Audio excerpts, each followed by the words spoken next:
স্বামীর মতো আপন এই পৃথিবীতে কেউ হতে পারে না।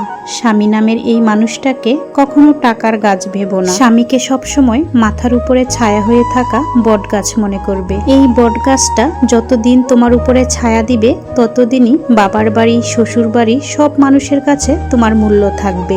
আর এই বট গাছটা যেদিন তোমার মাথার উপর থেকে চলে যাবে সেদিন কারো কাছে তোমার মূল্য থাকবে না, চারিপাশটা অন্ধকার হয়ে যাবে।